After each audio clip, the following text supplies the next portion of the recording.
En ton nom, nous donnons la gloire et nous te disons, nous te supplions de nous honorer par ta présence. Oh Dieu, j'unis ma voix à celle de mes bien-aimés pour demander pardon et j'apprécie l'honneur, la grâce, le privilège que j'ai de me tenir au-devant de toi et de me tenir au-devant de tes enfants pour apporter ta parole. Je te supplie afin de me tenir par la main au travers de ton Saint-Esprit et de faire de ma bouche ta bouche et que mes paroles ne soient pas des paroles humaines mais que ce soit ta pensée, ta parole pour édifier le cœur de quelqu'un, pour apporter la régénérescence de l'esprit, la régénérescence de l'âme et la régénérescence de la chair. À ton nom, je donne la gloire parce que tu fais au-delà de ce que je peux te demander. Au nom de Jésus. Amen. Amen. Que Dieu vous bénisse. Aujourd'hui, je ne vais pas prêcher. J'aimerais tout simplement amener chacun. Nous sommes à quelques jours d'une nouvelle année. La dernière prédication, je vous ai donné quelques exemples pour pouvoir vous aider à faire des bilans, pour voir ce qui n'avait pas marché dans le plan qui est en train de se terminer, afin de prendre les bonnes décisions. Je vous ai donné des pistes que vous pouvez exploiter votre croissance spirituelle pour aller devant Dieu, pour communier avec le Saint-Esprit, pour communier avec la parole, pour communier avec son prochain, pour prêcher l'évangile, pour gagner des âmes. Je vous ai donné les clés pour pouvoir toucher le cœur d'un homme, toucher le cœur de votre cité, toucher le cœur de des populations, toucher le cœur du pays. Alléluia. Parce que tout ce dont je vous ai parlé, c'est le Saint-Esprit qui est capable de faire cela. Et quelques semaines auparavant, j'ai enseigné, j'ai prêché, je vous ai encouragé à développer une relation avec le Saint-Esprit. Amen. Vous savez, quand le Seigneur Jésus voulait quitter la terre, il a fait un bilan de sa vie. Il a rendu ce bilan à Dieu et aux hommes. Amen. Et on voit cela dans le livre de Jean, au chapitre 17. Amen. Il est écrit, Jean chapitre 17, verset 1. Après avoir ainsi parlé, Jésus leva les yeux au ciel et dit, Père, l'heure est venue, glorifie ton Fils, afin que ton Fils te glorifie, selon que tu lui as donné pouvoir sur toute chair, afin qu'il accorde la vie éternelle à tous ceux que tu lui as donnés. Or, la vie éternelle, c'est qu'ils te connaissent, toi le seul vrai Dieu, et celui que tu as envoyé, Jésus-Christ. Voilà le bilan que Jésus donne à Dieu qui va suivre. Je t'ai glorifié sur la terre. J'ai achevé l'œuvre que tu m'as donné à faire. Et maintenant, toi, Père, glorifie-moi auprès de toi-même de la gloire que j'avais auprès de toi avant que le monde fût. Qu'est-ce qu'il a fait? Verset 6. J'ai fait connaître ton nom aux hommes que tu m'as donnés du milieu du monde. Ils étaient à toi. Et tu me les as donnés et ils ont gardé ta parole. Maintenant, ils ont connu que tout ce que tu m'as donné vient de toi. Car je leur ai donné les paroles que tu m'as données et ils les ont reçues et ils ont vraiment connu que je suis sorti de toi et ils ont cru que tu m'as envoyé. C'est pour eux que je prie. Je ne prie pas pour le monde, mais pour ceux que tu m'as donnés parce qu'ils sont à toi. Je ne suis plus dans le monde et ils sont dans le monde. Et je vais à toi, Père Saint, garde en ton nom ceux que tu m'as donnés afin qu'ils soient un comme nous. Lorsque j'étais avec eux dans le monde, je les gardais en ton nom. J'ai gardé ceux que tu m'as donnés, aucun d'eux ne s'est perdu, sinon le fils de perdition, afin que l'écriture fût accomplie. Et maintenant, je vais à toi et je dis ces choses dans le monde, afin qu'ils aient en eux ma joie parfaite. Je leur ai donné ta parole et le monde les a haïs, parce qu'ils ne sont pas du monde comme moi, je ne suis pas du monde. Je ne te prie pas de les ôter du monde, mais de les préserver du mal. Ils ne sont pas du monde, comme moi je ne suis pas du monde. Sanctifie-les par ta vérité, ta parole est la vérité. Alléluia. Tu peux continuer la lecture jusqu'au verset 26. Ce que c'est qu'avant que Jésus ne soit arrêté, ça c'est quelque temps avant qu'il ne fût arrêté, avant que Jésus ne soit arrêté, il a fait comme un bilan de sa vie devant Dieu. Il a rendu témoignage à Dieu de sa mission. Tu m'as donné 3 ans de mission. Et pendant 7 ans de mission, tu m'as confié un peuple. Et ce peuple-là, je l'ai gardé. Je l'ai enseigné. Je l'ai enseigné et ils t'ont connu Dieu. Ils ont connu que je viens de toi. Ils ont cru en ta parole. Ils ont gardé ta parole. Je ne veux pas que tu les enlèves du monde parce que tu étais capable d'enlever aussi les disciples. Mais je veux que tu les conserves là. Tu les conserves dans ta vérité. Que tu les sanctifies. Que ce petit troupeau que je le laisse entre tes mains, Dieu. Moi, je rentre à toi parce que je vais mourir. Il savait qu'il allait mourir. Mais il priait. Alléluia. Dans sa prière, il rendait un bilan. Amen. Nous sommes au temps du bilan de fin d'année. Un bilan comme un résumé de tout ce qu'on a fait. Alors, comment est-ce que tu as commencé premièrement le bilan qu'on a dit qu'on devait faire? Est-ce que tu as acheté tes cahiers? Est-ce que tu as pris des résolutions? Ou c'est encore en prélude? Ça, c'est les premières questions que je dois te poser. Et l'autre chose, avant de faire le grand bilan, d'aller dans les détails, tu peux te faire un premier bilan. J'ai passé toute l'année. Qu'est-ce que j'ai produit devant Dieu? Qu'est-ce que j'ai apporté devant Dieu? Quelle est la prière positive? Quel est le témoignage que je tire de 2024? Ce n'est pas seulement j'ai réussi à l'école. Qu'est-ce que Dieu tire de ta réussite à l'école? Si cette réussite-là ne me glorifie pas, qu'est-ce que Dieu tire de tes paroles, de tes beaux discours, de tes vêtements, de ta santé, si cette santé ne le glorifie pas? Amen. Il te la donne comme il la donne aux non-croyants. Amen. Mais ce qui intéresse Dieu ici, ce n'est pas tellement que tu viens pleurer de tes échecs. Dieu n'est pas un Dieu qui veut te garder dans la culpabilité, qui veut chaque jour te montrer, te faire brosser un tableau noir. Alléluia. Parce que quand Dieu te regarde avec les yeux de compassion, il te regarde avec les yeux d'amour, il te regarde, il voit la réussite devant. Quand Jésus regardait ses disciples, vous vous rappelez quand Pierre était sur le point de le vendre, Pierre disait que je ne peux pas te trahir. Tout le monde l'a peut-être trahi, mais moi, Jésus lui a dit, tu vas me ruiner 3 fois.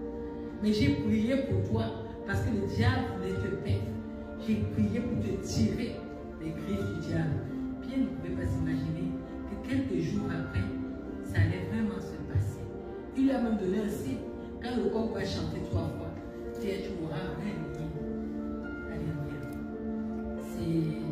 Je ne voudrais pas rentrer en arrière pour aller voir dans Jésus les moments difficiles. Je ne veux pas que tu rentres non plus en arrière pour faire un bilan tellement négatif. Je veux que tu ailles puiser dans le bien. Je veux que tu ailles puiser aussi dans les erreurs. Parce que les erreurs, quand tu ne sais pas que tu fais des erreurs, tu ne peux pas t'améliorer. Des erreurs, quand tu vas aller les regarder, c'est pour t'améliorer. Ici, j'ai moins prié. Ici, j'ai moins lu la parole de Dieu. Je ne suis pas organisé. Regarde, je vais t'aider. Quand tu vas étudier, tu as tes livres. Il y a des livres relatifs à chaque matière. Les livres de français, les livres d'histoire, les livres de mathématiques. De la même façon, la Bible est ton référent en ce qui concerne ta foi, ta spiritualité. Alors, par rapport à cette Bible-là, quelle est la relation que tu développes? Par rapport à cette Bible-là, qu'est-ce que tu gagnes? Par rapport à cette Bible-là, comment tu t'es comporté? Alléluia.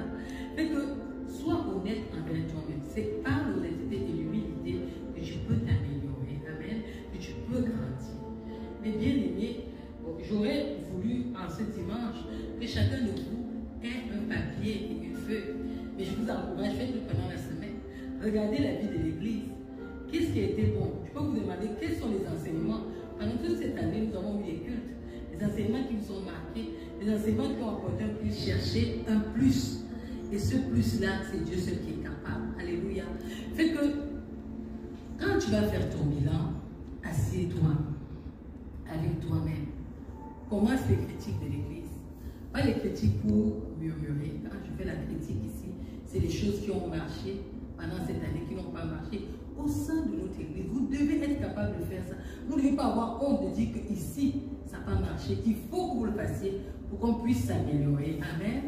Il faut que vous puissiez regarder dans les enseignements que notre pasteur nous a donnés, dans le comportement de notre pasteur. Moi, je vous permets de le faire. Amen. Parce que si vous ne venez pas me dire les erreurs que vous constatez dans ma vie, vous ne m'aimez pas. Vous devez pouvoir me dire Jésus seul est parfait. moi je suis un être humain et je dois être remise en question. Ma conduite doit être remise en question.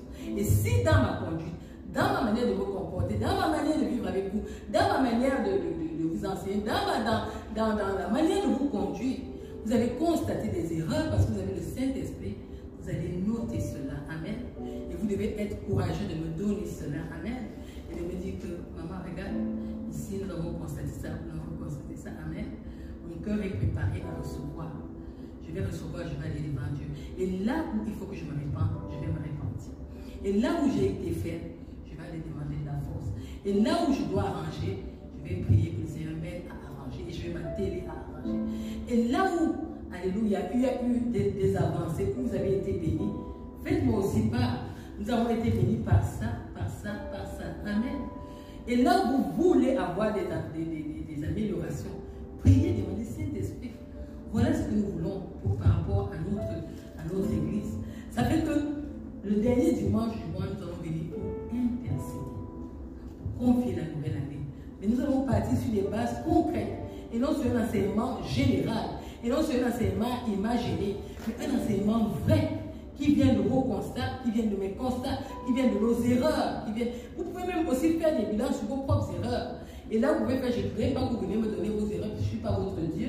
Vous pouvez noter faiblesse de ci, faiblesse de ci, que vous faites de manière impersonnelle. Vous comprenez? Et on pourra intercéder tous ensemble sur ça, afin que le Seigneur nous aide. Alléluia. Et les autres éléments que le Seigneur me montre par rapport à vous, je vais aussi intercéder pour ça. Nous devons nous tenir par la main. Alléluia.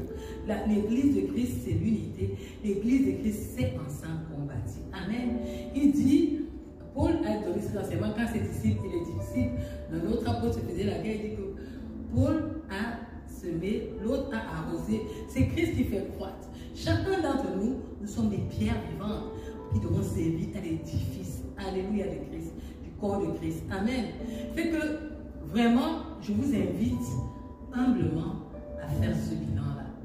Le bilan de notre église, le bilan de votre marche, le bilan de la marche de votre pasteur, le bilan des enseignements que vous recevez, le bilan des prières qu'on fait, le bilan de notre avancée. Qu'est-ce qui a marché, qu'est-ce qui n'a pas marché? Qu'est-ce que nous devons faire? Amen. Nous sommes une église qui marche avec le Saint-Esprit. Nous ne sommes pas une église qui marche avec les enseignements humains. Nous sommes une église, nous croyons fermement à la puissance du Saint-Esprit. Nous croyons aussi que nous sommes des êtres humains et que nous avons des faiblesses. Mais nous croyons que Dieu est capable. Dieu utilise des êtres humains à sa gloire. Alléluia. Fait que vraiment ce dimanche, je vous encourage vraiment vivement et fortement à faire ces bilans-là. Ça va nous aider. Vous voyez, en fin d'année, chaque société fait un bilan. Ils font les bilans des ventes, les bilans des pertes. Vous comprenez, même les étudiants, ils ont les ventes à la fin de l'année. Des examens pour sanctionner le trimestre, comment ça s'est passé. Ça veut dire que chaque fois dans la vie, si tu ne te remets pas en question, tu n'es pas sujet au progrès. On doit se remettre en question. On doit regarder qu'est-ce qui va, qu'est-ce qui ne va pas, qu'est-ce que nous avons essayé, qu'est-ce qui n'a pas marché. Alléluia. Et cette fois-là, nous allons partir avec le Saint-Esprit. Nous allons intercéder avec le Saint-Esprit. Nous allons intercéder dans la vérité. Alléluia. Vous voyez, quand Pierre a été enfermé, qu'est-ce qui s'est passé? L'Église a commencé à intercéder dans la vérité, en pointant la situation de Pierre. Et Dieu a agi. Alléluia. Si vous voulez voir Dieu se manifester au milieu de nous, soyons honnêtes. Humilions-nous devant le Seigneur. Allons chercher la vérité. Revenons devant Dieu. Exposons nos cœurs. Oui, je vous encourage pourquoi la prière. C'est sûr qu'en l'année 2025, nous allons redoubler de prière. Nous avons le défi de 24 heures par jour. Alléluia. Mais nous n'allons pas seulement aller dans la prière, dans l'enseignement, dans tous les aspects de nos vies. Nous allons nous perfectionner. Alléluia. Pour nous édifier. Et nous devons prier pour la croissance numérique. Alléluia. Au-delà de la croissance spirituelle. Que Dieu vous bénisse pour ce dimanche. Je ne vais pas, comme je vous ai dit, c'est pas un dimanche d'enseignement. L'heure est au bilan. L'heure est à la remise en question. L'heure est à faire des comptes et à voir ce qui a marché, ce qui n'a pas marché, afin que 2025, nous allions de victoire en victoire. Alléluia. Vous savez, le ministère de Jésus a commencé par Jésus. Ça va commencer par la foi. Et Jésus vous va dire, là, je dis seulement 12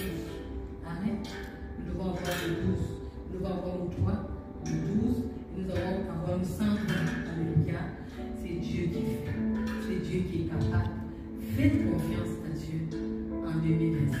Est-ce que vous pouvez faire cette prière chaque jour? Une prière simple, mais qui va vous sauver. Seigneur, ce matin encore, je te fais confiance. Je te fais confiance parce que concerne ma vie, mes études, mon loyer, ma maison, ma famille, mon travail. Je ne sais pas tous les aspects de ma vie, mes émotions, mon amour, tout. Je te fais confiance. Je te fais confiance pour ma réussite. Je te fais confiance pour ma santé. C'est-à-dire, ça, c'est un sujet de prière que vous devez faire chaque jour. Je te fais confiance pour le don du Saint-Esprit. Je te fais confiance parce que tu vas me guider en cette journée. Tu ne vas pas te tenir à côté de moi et tu seras le chef pour devant que je vais suivre. Nous avons besoin de ça. Que Dieu vous bénisse abondamment. Rentrez chez vous dans la paix. Prenez les cahiers que je vous ai encouragé à jeter et faites le bilan. Ramenons le bilan dimanche prochain pour clôturer l'année. Prions le Seigneur. Alléluia. Que Dieu vous bénisse, qu'il vous garde, qu'il vous guide et que vos bilans sortent de vos cœurs. N'ayez pas peur d'écrire n'importe quoi que Dieu va mettre sur vos cœurs afin qu'on puisse s'améliorer. Alléluia. Vous voyez, quand nous lisons la parole de Dieu, par moment, Paul a repris Pierre parce qu'il avait un comportement qui n'était pas bien en tant qu'apôtre. Alléluia. Peut-être qu'il y a des moments où, quand ça ne marche pas, on doit accepter le reproche. Amen. Pour s'améliorer. Que Dieu vous bénisse abondamment au nom de Jésus-Christ. Amen.